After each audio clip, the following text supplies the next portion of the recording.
Good evening, everybody. Welcome to the Entrepreneur Power Hour. I'm your host, Chris Peters, with my co-host, Kareem Mays. Tonight we have Bill Maybauer, Sharon Cortizano, Francis Richardson, and Dan Sissick.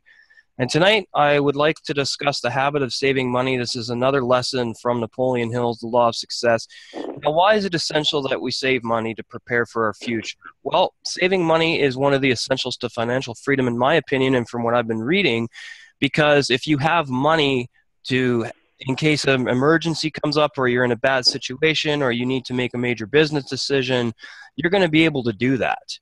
And I've been reading in here, and back during the time period in which Napoleon Hill was alive and this book was written, people were saving $25 to $30 a month, and they were deemed as financially independent. So I would say in this day and age, you could probably maybe triple that, double that, which means about $100 to $200 a month, even more than that if you can, and you're automatically securing your future for financial prosperity. And I know for myself that I've been spending a lot less money on craft beers because I like to review those, and I enjoy drinking different beers from around the world. But that is one expense I'm like, okay, this is not really needed. And I'm not eating out as much. That's another thing that I'm eliminating that I don't need. And I'm practicing the art of valuing my money and realizing that the more money I put away and the more money I'm able to save, the more options I have in the future. In the next 1 to 2 years I've established that I'll be able to save around between $25,000 to $40,000 in 2 years. So that there's no excuse for me not to be saving money. I have no excuse. The only thing I have to do is make some sacrifices, which are, to me, investing in myself, investing in my future. And I want to be able to have the money to travel to meet you guys. I want to be able to have the money to travel when YouTube requests us to do broadcasts from live studios, or when I'm going to get into public speaking with Toastmasters in 2017. And I want to have the money to pay, to feel secure, to pay for things that I need to do for my business, and that's more important than anything else. So what I've been reading in this chapter is, in this lesson I should say, if you can save at least 40% of your income a month, just 40%, you can secure a financially free, prosperous future. So what do you guys think about that? I was reading Warren Buffett's words, and one thing he said, and he had some good financial advice. Obviously, he's done very well, so it's going to resonate with anyone who hears it. What he said, and what I can remember, is you first secure your money, like you were saying, and then you spend what's left. You save and then spend what's left, and also you never jump into any investment with 2 feet. Kind of dip your toe in and then try different things. Also, the biggest thing I would say for saving is you want to make sure that you're taking care of your business priorities first, or what you need to take care of first. Do I need to buy a book? Do I need better equipment? Do I need better YouTube show? Do I need something for thumbnails? Do I need to hire someone to help me with editing? And then you can look at that and say, okay, am I doing all these things? Am I meeting all these things? And once you do, then if you have a little bit, you can use it to buy craft beer, go out to the ball game, or if you're me, get a musical instrument. But if you make that the norm to spend it on stuff before you actually take care of your business, then you run into trouble.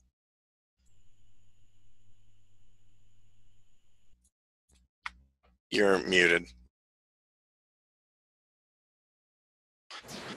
Yeah, because if you're spending money that you don't have ahead of time, then you're not really saving money. So, well, also the another idea for some stuff I'm reading on, what I'm looking into and stuff like that, and what I've learned from in the past, is the other time, also like you said before, is to have money, to have either one, to start investing in your business if you can cover all your bills and all your stuff like that, or if you're not at that financial place yet, learn how to cut back on the things that are the excess, like TV, cables, things like that you can cut back on, so then where you can start putting that aside, so you can start building up that money, so that way you can take some of that savings to cover for emergencies, but also you can start using some of that money for investing into your business and investing in yourself. So that way you can build on your business and not take from the money that you're paying for your bills and stuff, but use that money to help build the business in a smart way that's not going to put you in a precarious position.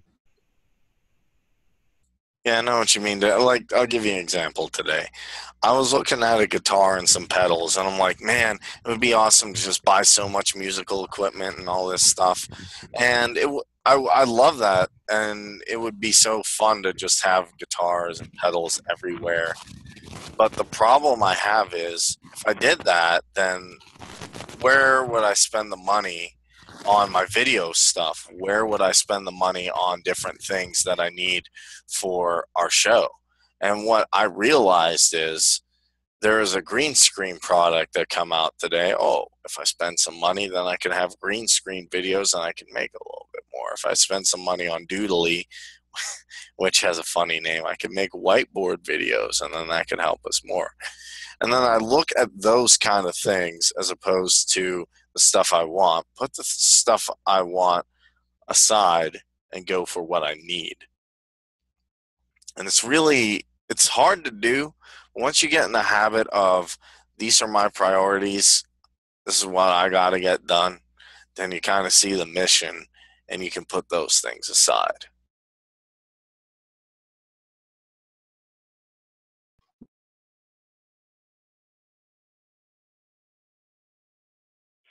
Your business and your financial future, putting money away is one of the biggest aspects of what you're doing, so.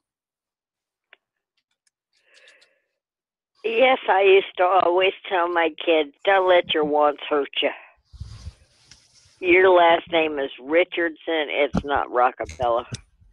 Yeah. What happened to the other two people? Where'd they go? We lost Sharon and Bill.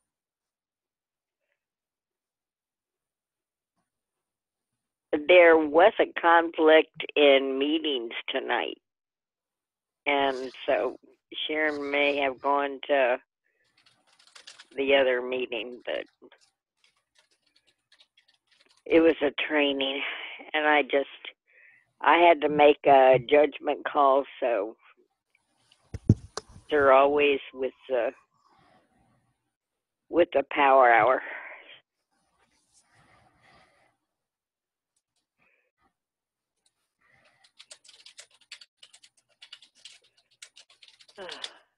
Well, another I thing am mobile tonight. Sorry. That's okay. I'm mobile tonight, so. Yeah. I was going to say also with learning to save, you get in that habit and building up a certain type of habit where you're looking, at your overall finances also in a different way. Hello?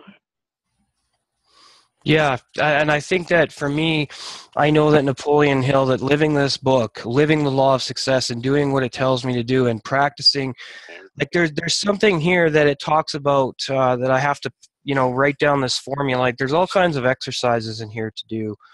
And I've been recording them into my phone, so I'm just reading them off out of the book and putting them in my phone, and I listen to them every morning while I'm working, along with Les Brown stuff or, Zig Ziglar or Earl Nightingale. So it's getting your mind into the habit of creating a successful life. And that's what I want to read all these books for and do all these exercises and these audio courses, because it's very important to me. It's very important to be the best person I can be for the people I'm working with, for how I serve people, my knowledge and expertise, because I was listening to Les Brown this morning, and he talks about how to make it today. And he says, how many books have you read in the past 30 or 90 days, or in the past year? He says, how many courses and seminars have you went to? What new skills do you know that are increasing your worth? So, I mean, that's what it takes. You got to invest in you. You can't expect other people to invest in you until you invest in yourself. So, Big constant. So that's very important. That's very important. I think that if you're not investing in yourself and you're expecting to It's been staying in the 160s. Francis, you're not muted. I'm So if you're not saving money and you're not investing in yourself and you're not learning new skills, you can't really expect to have more money or increasing your income. That's just not going to work.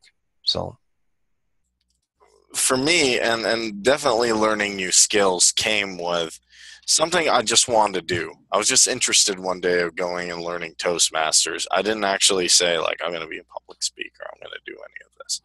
It just came to me one day and said, I'm going to try and do something that I love. And then it started costing money, which people be like, how's that exactly saving?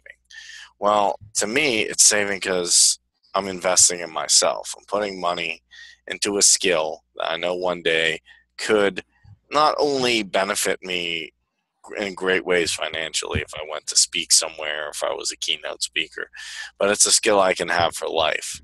I mean, they can take everything away from me and I'll still be able to do it well. That's really one powerful thing.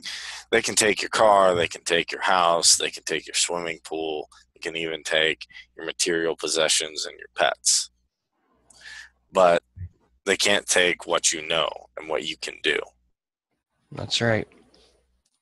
That's one thing I always found interesting with like college debt. What do? Take the knowledge from them? Yeah.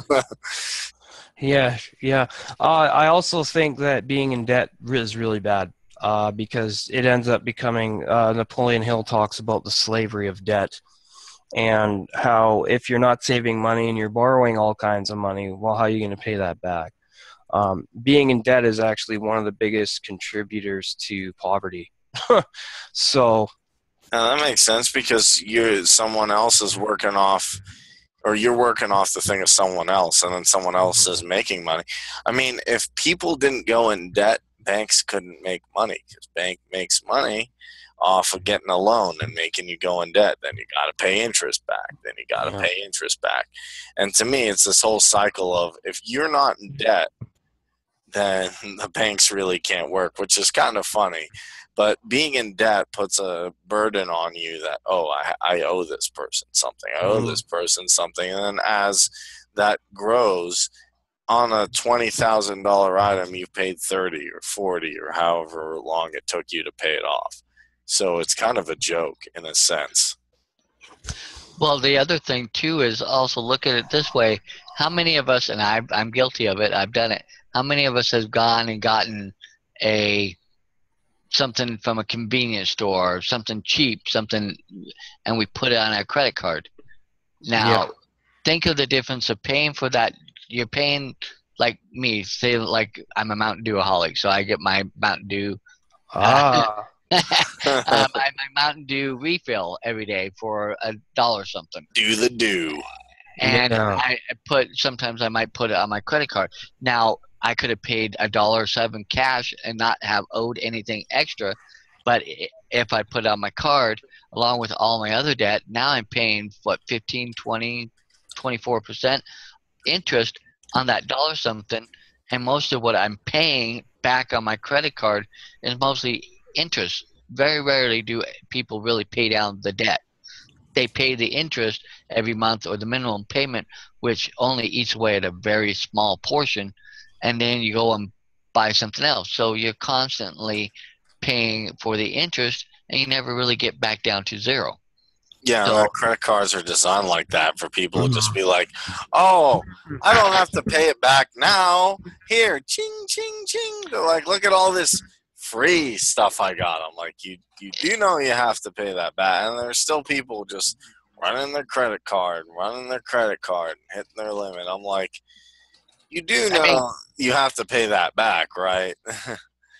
I mean, there are times where doing and using a credit card and doing something, if you're investing in yourself, knowing that you're working, that you're going to pay more than a minimum payment, or, have a goal in mind of, a lot of times I've heard it's best to pay off your balance every month and get to that point where you can be in that mode to be able to do it. But so many people aren't, and we're so into going back to things talked about here before and on other things I've been a part of, where we're too worried about keeping up with the Joneses and looking and, Right. worrying about what other people think of us rather than sitting there saying, no, I can live without this. I'm even looking around it saying, okay, I lived without this for a lot of years because Yeah. I didn't have it. Here's a simple thing. Just get a caller subscription on Skype for the U.S. It costs $3 a month, $5, something like that. And then people are like, I can't live without a cell phone. I mean, I have one. Don't get me wrong.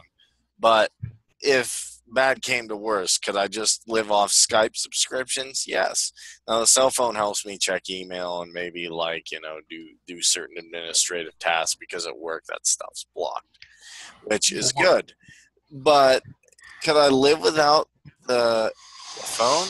Yes. And then people are like, oh, I can't leave a phone. I'm like, it's just leaving you a bill. It's not giving you a skip. I mean, unless you're using it for your business.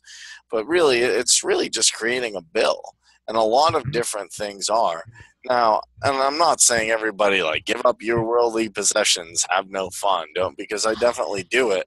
But I make sure that I'm taking care of business first, as Bachman Turner Overdrive said, and then having a little bit of pleasure afterwards. But if I'm not hitting my responsibilities, see, that's the biggest thing. And the problem is sometimes we get in this Fight Club mode. Have you guys all seen Fight Club? Okay, Dan has. I know Chris has.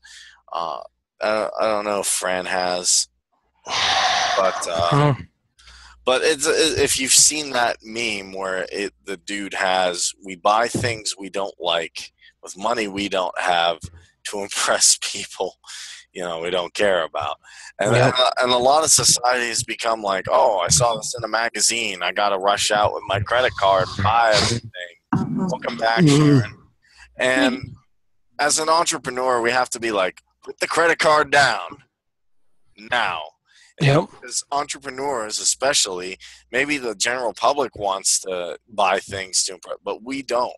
We need to buy the things that are going to further us. So while someone's buying, old American Eagle jeans that are torn up already for $50, we could be getting a course or a piece of software or something to teach us. Something to invest in that's a lot more productive towards what your overall goal is.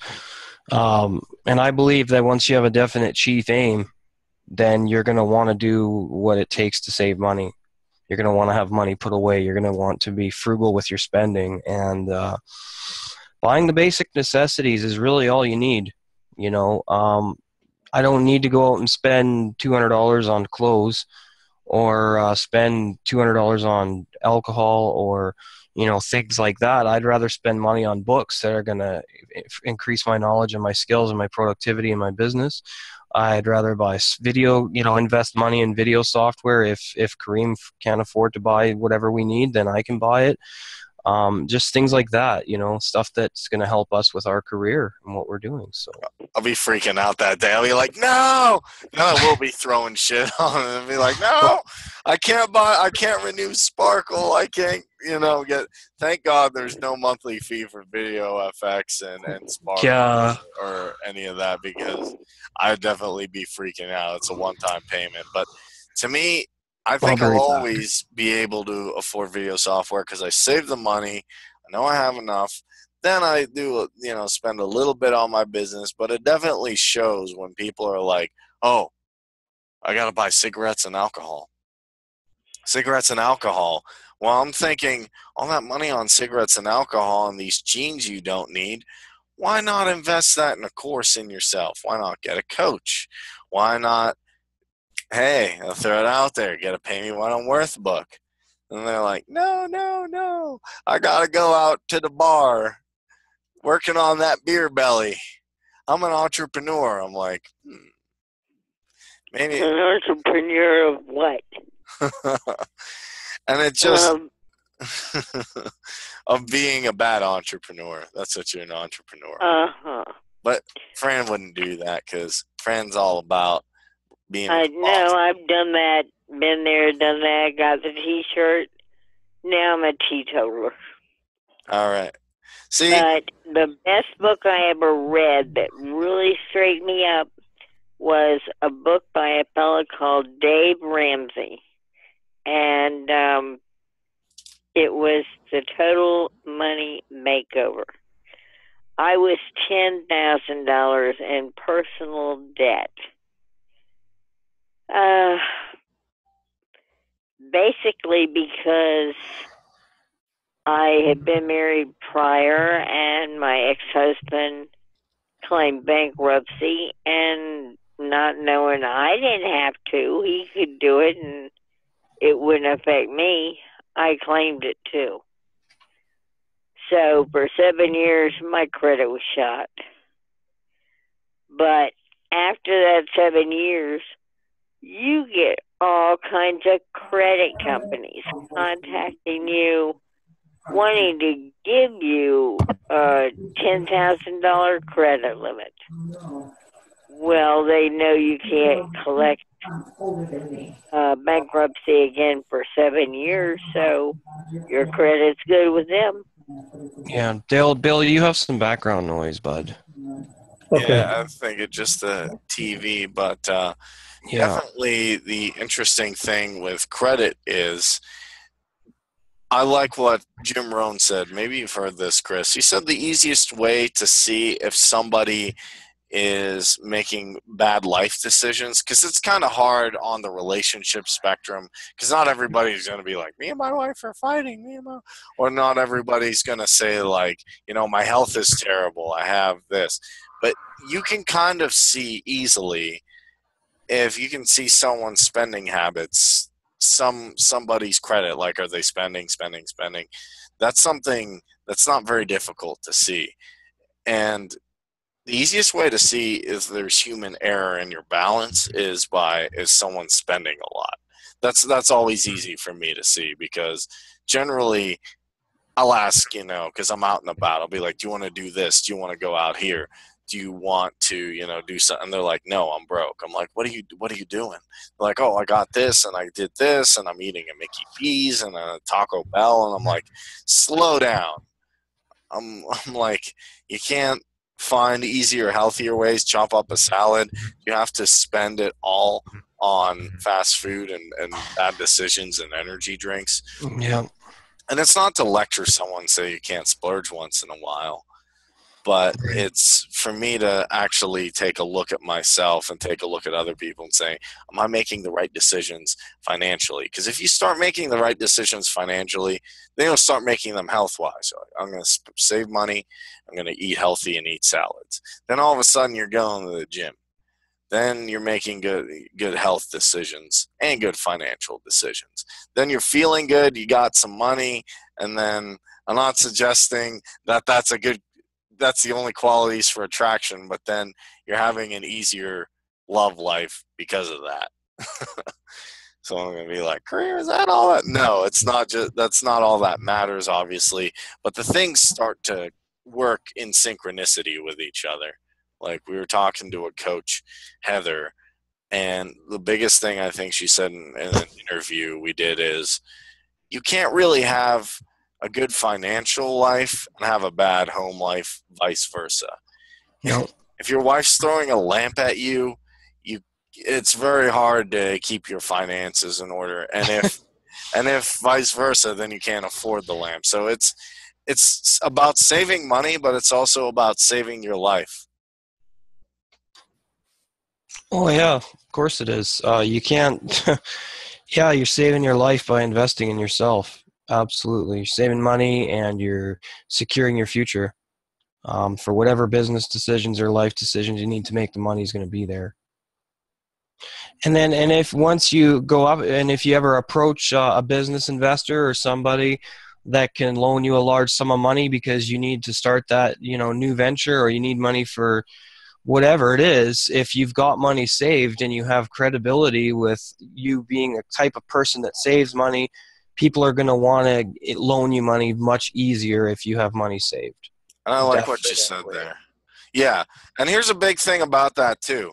In my early 20s or teens, if an investor was like, yeah, here's $100,000, I'm like, woo, hey guys, free shots on me.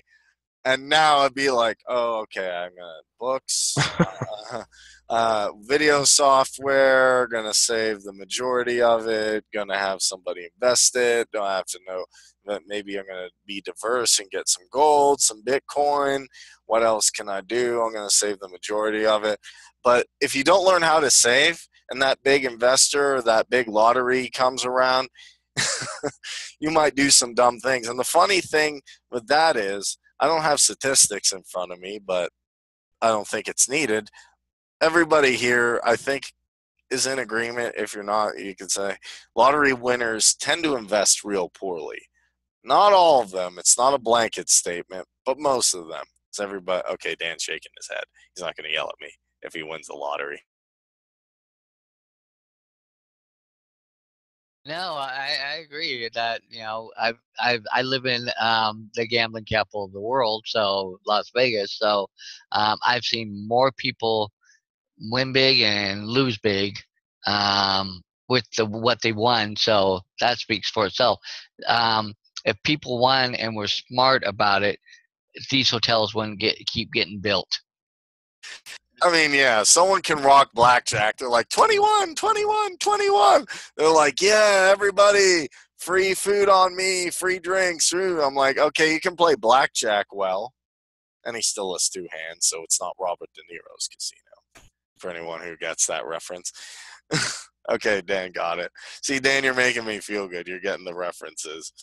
But if you can hit 21 and you can play the slot machine well, it doesn't necessarily mean, even if you win, you're going to make good life decisions. You're going to learn how to save. But if you watch something like this for 30, 40 minutes and you're like, okay, now that I've won on the slot machine, can I use it to do something productive that will keep giving me that effect? Can I invest in something that'll keep generating income instead of goofing off? Yeah. Yeah, and I mean, a lot of people, it's funny, because I've experienced this, and I've noticed this among other people, that a lot of people have money spent before it's even in their hands. Like, they'll see something in the store and they're like, I'm going to get that. I'm going to buy that as soon as I have the money. And it's like, wow, dude, like, do you really need that? Yes, I need it. Absolutely. And they don't think of the long-term consequences for impulse buying. I think impulse buying is one of the worst contributors to debt and poverty, is impulse buying. And so if you have the discipline to say, nope, I don't need that right now. I don't need that at all. It's something I would enjoy having in the future, but right now, putting money away means that I don't starve to death tomorrow. So it's a good idea to resist impulse buying. Guys, or hey, I have a place to live tomorrow if I don't spend this money. So I think I better not spend this money today, so. And that happens with a lot of people. They just buy stuff on impulse because they think that they need it, and that's not the case. I mean, if it's not food, shelter, or water, or, something like light bulbs that you need in your house, or something for your car that you need because you need to drive to get to wherever you need to go for your job, or a business meeting, or you're going to a seminar that is going to benefit your life, or whatever it is, that's where that money should go first. Well, here's the interesting thing, because you're saying like not to starve and stuff. Most people I've seen who are millionaires and billionaires, yes, they own nice clothes, but I've seen them in the office going at it, and it's sometimes the same T-shirt, the same button down, the same. I'm like, they definitely have the money to dress well. Why aren't they, because I had that feeling like, oh, okay, well, if I was a millionaire, I'd be coming in Armani suits every day. I'm like, no, that's kind of an expense that I don't need. If I really have a vision and I'm really making money, I just come in with a T-shirt or a button down and get started. Even if it's the same button down, who's judging? I mean, you're the CEO of a company. Is someone going to be like, hey, bro, wash your shirt? Be like, ha, ha, ha, you're fired. And then, can I throw something out there too? Yeah. What is it? does the suit make the money, or does the person that built the business make the money? So why would you really? I mean, yes, it would be nice to have for like in big formal business meetings, or if you're out at a big function or something like that. Yeah, but if you're in the office working and grinding and doing what you do to make your business go, who cares what you're wearing?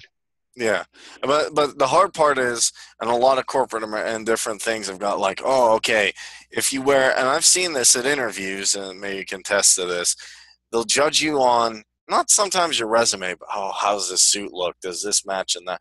And then I do have to pay attention to that because I do have to try and work with what they need to get the job. But then when I really thought about it, it became to me like, oh, do CEOs always wear, they should be wearing nice stuff, and if I want to represent, I have to.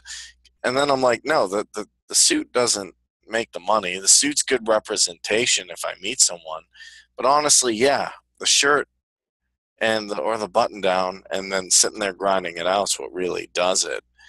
And it's something that I want to show people that even if they have to wear something that's formal once in a while, that ultimately people in t-shirts and button downs who aren't worried about, oh, is someone going to say I don't have the latest fashion? Is someone going to make fun of my pants?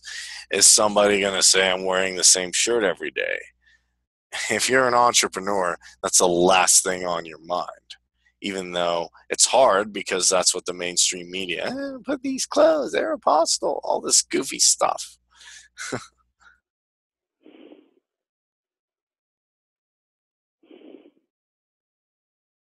And it's Fran. What you thinking, Fran? Can you hear me? I hope she didn't fall asleep.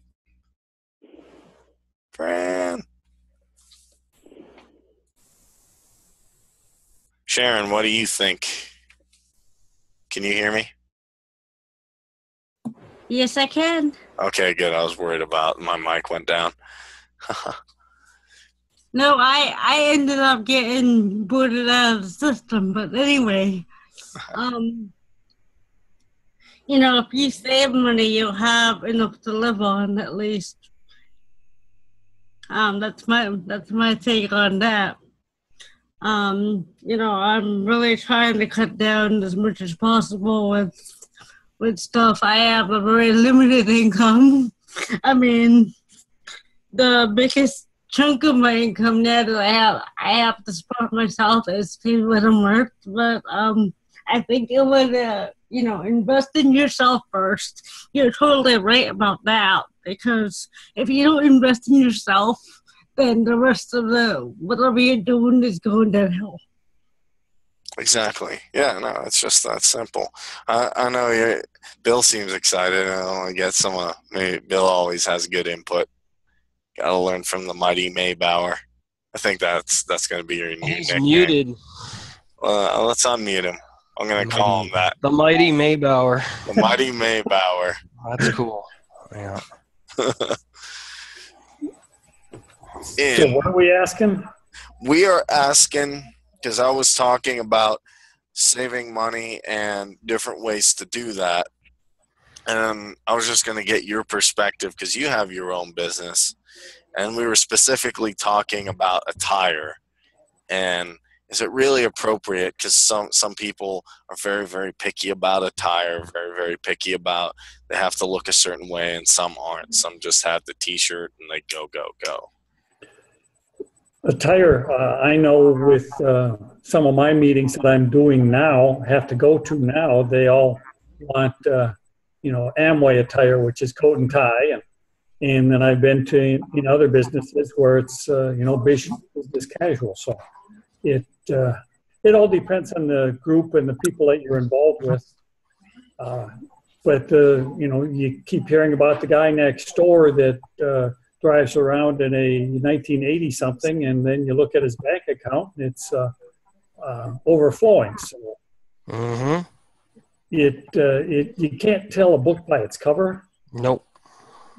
Because people can, it depends on what they're comfortable with. And yes, you should only live on 20 or no, not live on about 60, 75% of what you take home. Otherwise, you'll be like me and not have enough money when you want to retire. Ah. Looking at other things to have to supplement your income. So, Dan, would you say that sometimes, Bill, that you didn't make the smartest decision when it came to spending money? Many times. Yeah, me too. I think we're all guilty of that. And that's one thing I also wanted to kind of address tonight was what are ways that we've all spent money that we shouldn't have. I know for myself, it's buying craft beer because I just love different beer so much, and I'm spending money I shouldn't be spending on it. And I'm like, oh, well, it's good and I like it, so I'll go buy it anyway. And now I'm realizing, like, geez, I'm thinking of all the money I could be saving, and I've put a stop to it. And same with eating out. Just, if I'm out somewhere and I don't feel like cooking or something, then I'll go and buy food. And I've stopped doing that too. So I think that's very important that you stop yourself from impulse buying and say, nope, I'm going to save money. I don't need to buy this today. I don't need to buy food. I don't need to buy whatever. I can eat at home. We're all guilty of it.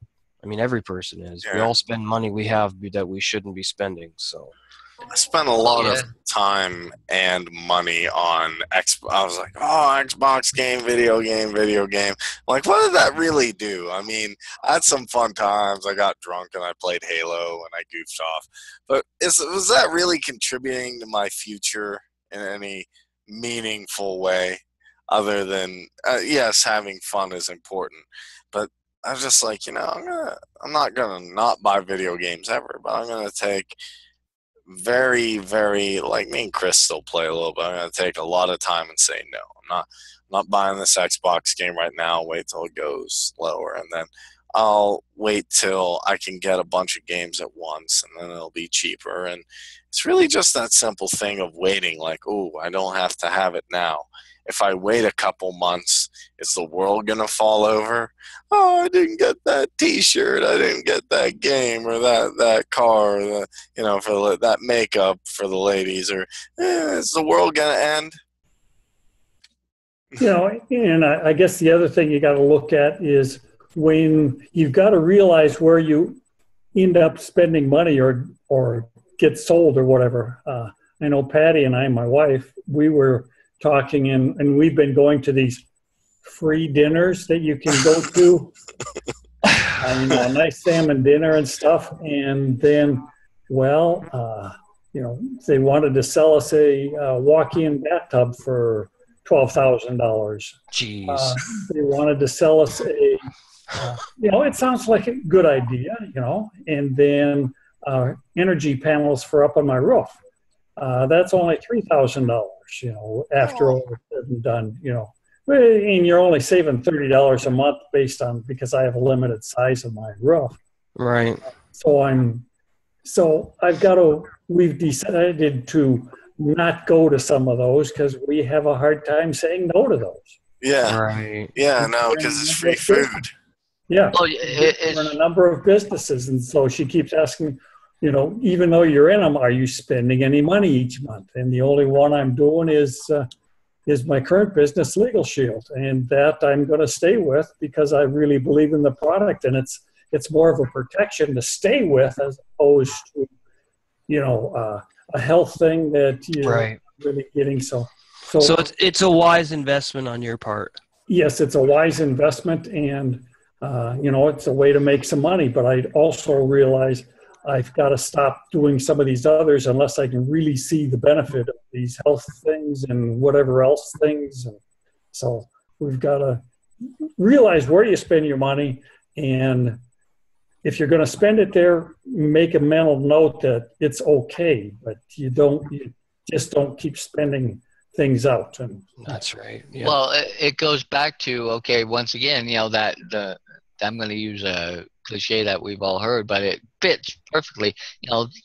I'm looking at it as like the financial matrix. We're all, when we're growing up, a lot of us didn't have our parents teach us, the best way to handle money because they weren't taught the best way to handle money. And then two, we get in school and we get around friends and we get, everything out there is geared towards programming us to want to spend on the things that we think that will make us really happy or feel alive. But then when we get to like where I'm at now, and like you, Bill, I got let go of my job in July, and I had to pull out the 401k, the little amount I had, to help cover for bills and stuff, and stuff like that, which I was working on trying to build back up again after having lost the job in 2010 and using up that 401k money. Wow. And I'm back at I'm back at zero, and I'm just turned 53. And I've still got retirement ahead of me.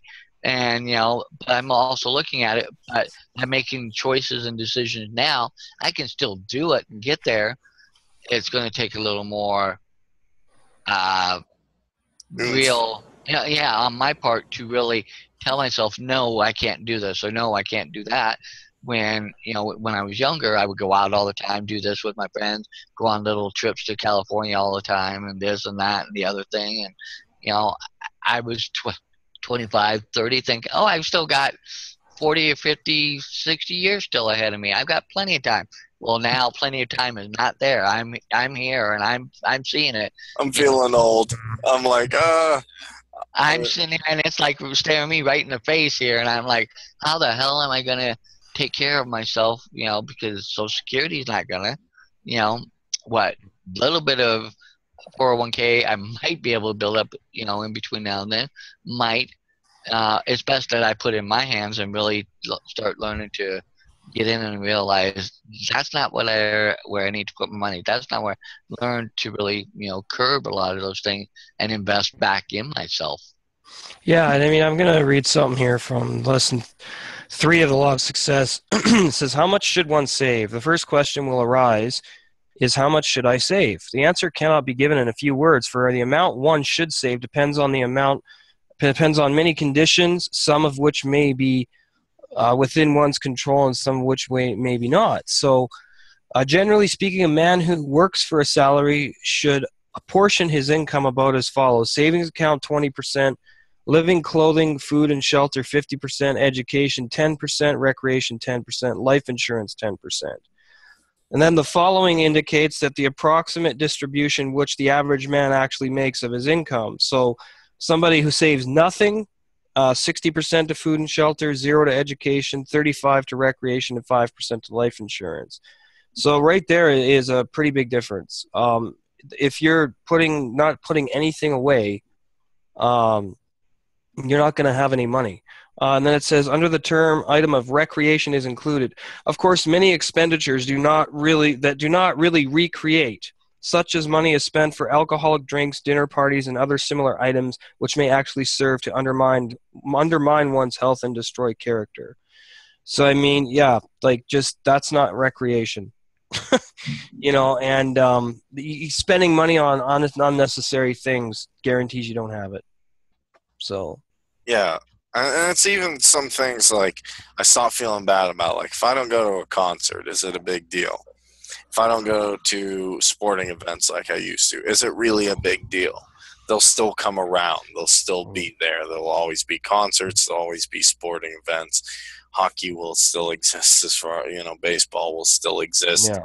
Going out to the bar will still exist as far as I'm concerned. But right now is the time to make decisions that I need to based upon improving me and helping people improve themselves. Yep. Just that simple. Just that simple. Yep. But yeah, it's good to actually get some percentages and some ideas of what that is too. Well, I like I said, I'm going to devote at least 40 to 50% of my income to savings. I'm opening a savings account very soon, and I'm going to start putting lots of money away, as much as I can every month.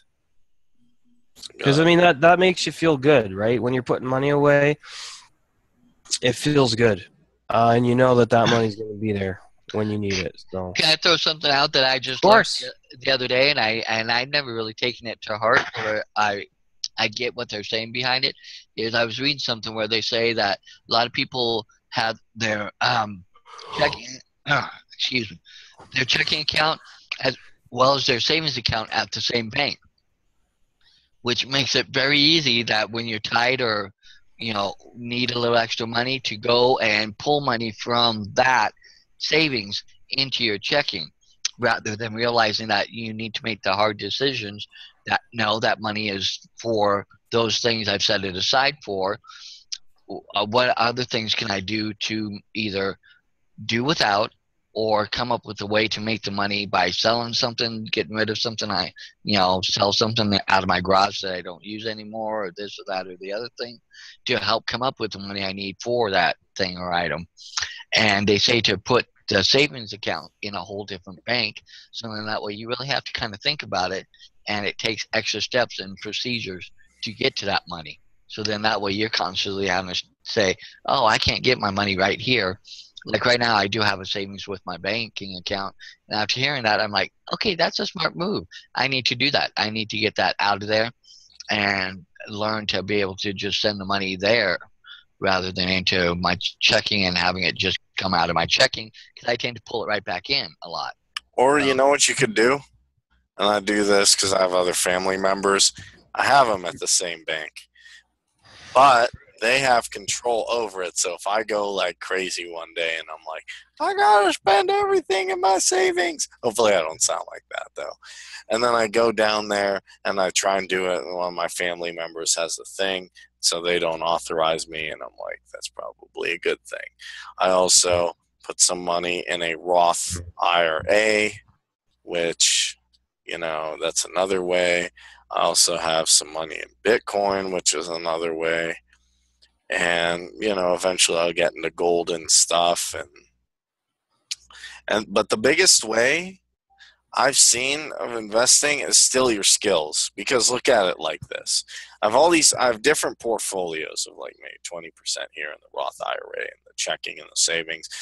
But if I can build up my public speaking to a level where I get accredited speaker and I'll be like, I got these credentials in Toastmasters, I have some trophies here, I've spoke to kids, I've spoke to prisoners, I've spoke at libertarian conferences. Can I come to your conference for $15,000 and speak to all of them? People be like, whoa, that's a lot of money. I'm like, but how much benefit would it be with my skills if I came in there and had all those people live Mm-hmm. lives? And then in turn they make 100,000, and then they're like, oh, okay. And I saw a funny picture of a kid, literally he's like 14, 13, calling up a guy and saying, can I speak at your company? And all you gotta give me is 10 grand. Now I know that sounds like a lot of money, but your guys could all make this much, and look how much of profit. And I think the guy actually did it.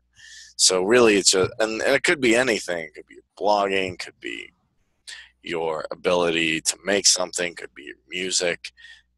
I mean, like I was saying, Dan, you get out that violin. You don't have to be like a master at it. And we play some guitar.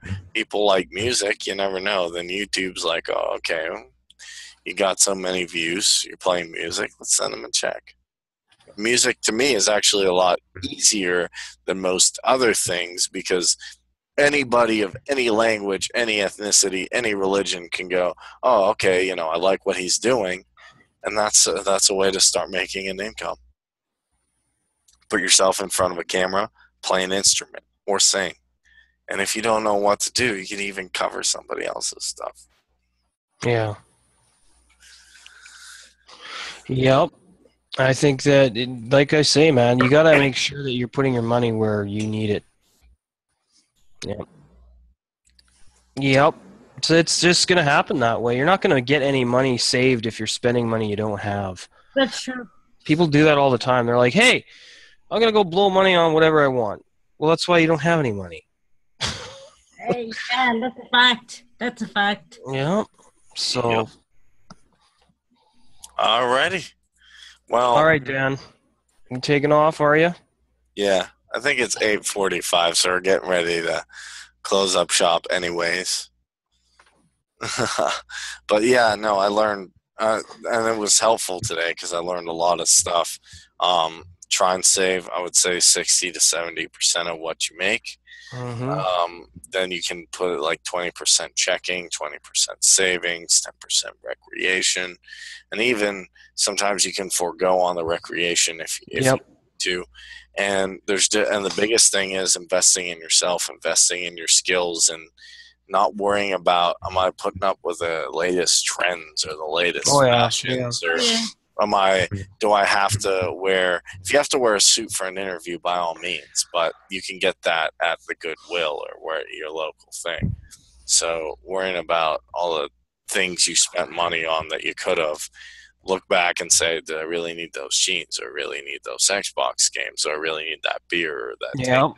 And then start assessing, okay, I'm going to put the recreation down, and all of a sudden you'll have a bigger bank account and you're ready to take on new things, and then you start making money because you're putting yourself in your entrepreneurial endeavors. You know, one of the best things I heard Les Brown say last night while I was working is, don't worry about the money. Don't worry about if you know how to do it. Don't worry about people helping you or not, because you got the dream. And if you got the dream and you're ready to go out there and take life on, it doesn't matter. You've got the dream, and you have to hold on to that. So when you step out into the arena called life, yeah, you're going to get knocked down a few times. You're going to face some difficult challenges. You're going to make some enemies. You're going to lose friends. People are going to be like, hey, you can't do that. You're so arrogant. What do you think you can do? You can't do that. And you know what it is? It's like, well, I've got to go, man. You know, I've just got to go. This job is not serving me anymore. I'm not inspired by this. I'm not fulfilled by this. And I've got to jump in my volcano. I have to. That's where I'm at in my life right now, is I have to do that. And that's why I've decided to, taking inspiration from Kareem, I want to get into Toastmasters. I want to speak at schools. I want to help kids with depression and anxiety. I want to raise as much as I can for suicide prevention. You know, I want to talk kids out of that kind of stuff. I want to talk kids out of drugs and alcohol. I want to show them that if they have a dream and they practice the art of cultivating it every day and they work towards it, that they can achieve whatever they want. Because drugs and alcohol, and yes, I do drink sometimes and I do enjoy my beers, but I am rarely ever intoxicated. And I know that I've quit drugs, I've quit everything.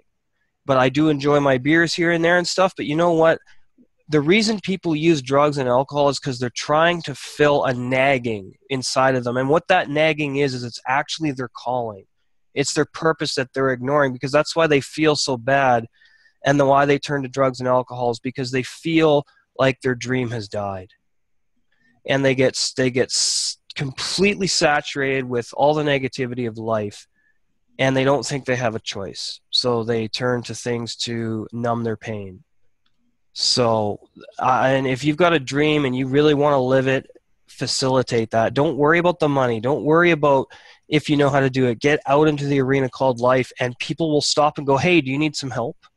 But you can't do anything sitting on the bleachers. That's true. You know, so... And I know that if I get out there and do public speaking at schools and stuff like that, that's going to make my reputation increase. My notoriety will increase with the show and pay me what I'm worth and everything else. So I've got to do it. I've got to do it. I got to get out there and meet people, which I have been doing, but they're kind of the wrong people for this kind of stuff. So if I get into Toastmasters and I meet other people who do public speaking, make some friends, they're going to be able to help me too. You know, so, and I know I could do it. I've got the voice, I've got the charisma, I'm not afraid of talking in front of people. I'm not afraid of going out there and maybe screwing up my speech, or, you know, because I'm going to learn as I go. I got to get out there and do it first, you know, so, yeah, it's important. Very important. And there's nothing you can take life on. You're not going to die. You're not going to, no harm's going to come to you from taking on life. Absolutely no harm will come to anybody. No. But I would still say, even though it's not bad to save a little bit of money. Regardless. Well, that's what I mean. You got to save money because, yeah, you have to save money, or you're just basically ensuring financial poverty, you know. Yeah. And when you say you're saving money, you're actually spending money, because in order to save, you have to spend. So you've got, you know, if you look at it if you're buying something other than putting it into the bank. Yeah, exactly. Yeah. And so you got to watch where you spend money as opposed to, because everybody wants to separate your money from you. So Yeah, that's true. Yeah. Yeah. Except we'll just send you some goldfish in the mail, and then some goldfish, no hammer, and then we'll try and sell you a T-shirt. So we're nicer than those folks. But I want to thank the mighty Maybauer, Bill Maybauer, Sharon Yep. Cortisano, Fran Richardson. It's always a pleasure. Dan Sissick and Chris Peters. Awesome. Thanks, guys. So save your Have a great money, day. have fun, be responsible, and we'll see you next time.